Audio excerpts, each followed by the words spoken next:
Ha?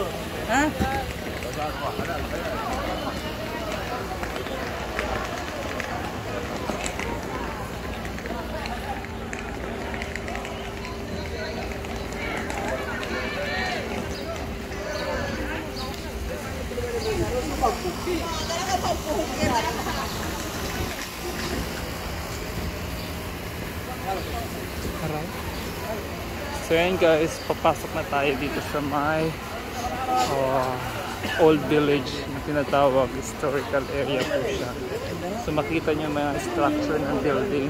So ayan, very old po siya, super historical. So dito din, may mga shops din dito. Ayan. So as you can see guys, diba? They are preserving this structure. Oh, ayan. Imagine that kasi sabi nila, yung mga gawa daw yan sa bato, yung mga bahay na yan. So imagine, 100 years. Ayan. So makita yung dulo na yun, yung bahay na yun dun. Ayan.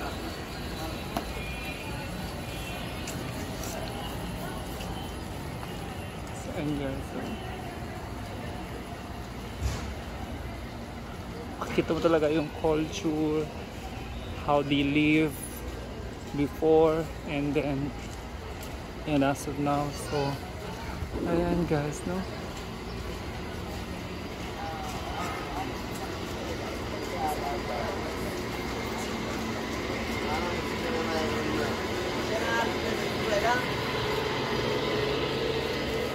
Daming expats, daming turista. Ayan siya.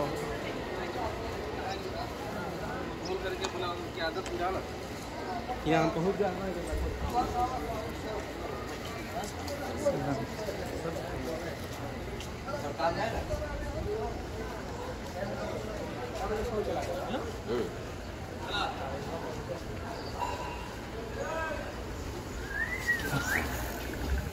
Ayan, oh, look at that. Very old building pero pinaganda siya. Old style but unique. Ayan guys.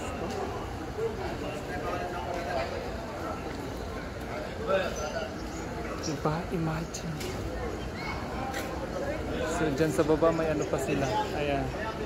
May siguro tsaa. Alam mo naman mga mahilig kasi sila sa tsaa. Ayan.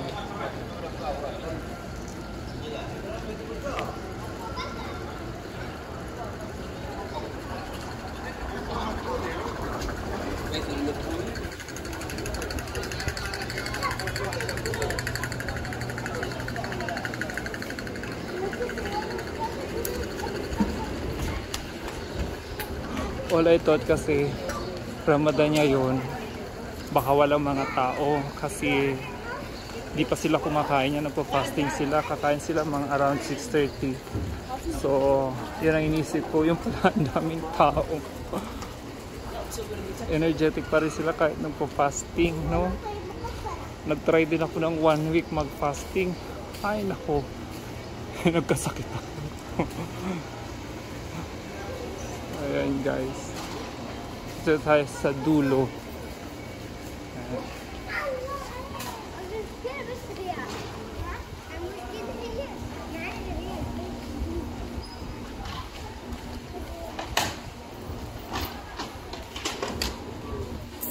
Ang mga shops din, street shops. So uwian na sila kasi kakain na. After na sila.